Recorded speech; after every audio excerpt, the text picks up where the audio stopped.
আসসালামু আলাইকুম। আমরা এখন আছি ফিলিপাইনি পার্ক, সবার পরিচিত আমাদের বাঙালির কাছে। এখন আমরা চিন্তা ভাবনা করতেছি যে এটা বাঙালিরা সবচেয়ে বেশি, এই কারণে আমরা এটা সবার মুখ থেকে শুনতে চাই যে বাঙালি পার্ক করার চিন্তা ভাবনা করতেছি, যে সবাই আজ থেকে বাঙালি পার্ক বলে।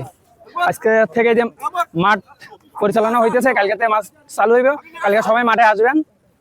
কালকে থেকে আমরা এটা বাঙালি পার্ক বলতে চাই, ফয়সালিয়া এবং বাওয়াদির সবাইকে বলতে চাই, কারণ সবাই এই মাঠে প্রতিদিনই আসা চলা সবারই আছে। কি কোন আসেন ভাই, বাঙালি মাঠ বাঙালি পার্ক। সবাই কালকে আসবেন, কালকে এই মাঠ উদ্বোধন হইব, সবারই আমন্ত্রণ হইলো, বাওয়াদি এবং ফয়সালিয়ার মানুষ। বাবাদি ফয়সালিয়া বাঙালি পার্ক বাঙালি মাঠ। আজকে থেকে সবাই বাঙালি মাঠ বলবেন, বাঙালি পার্ক। ফিলিপাইনি নাই, ইন্দোনেশিয়া নাই, সবার পক্ষ থেকে সব বাঙালি সব বাঙালি সবাই বাঙালি পার্ক বলবেন। এটা তো আমরা সবাই জানি ফিলিপাইনে মাঠ ছিল আগে, এখন তো বাওয়াদি অথবা ফয়সালিয়ার যারা আছি তারা সবাই যেন বলি এটা একটা বাঙালি পার্ক। কারণ কি জন্য, আগে তো ফিলিপাইনিরা ছিল, এখন তো আর ফিলিপাইনিরা নাই, তো এই জন্য নতুন মাঠ হইতাছে, এরপরে আবার নতুন পার্ক হইতাছে, মানে নতুন করে এটা ঠিক করে সবকিছু হইতাছে।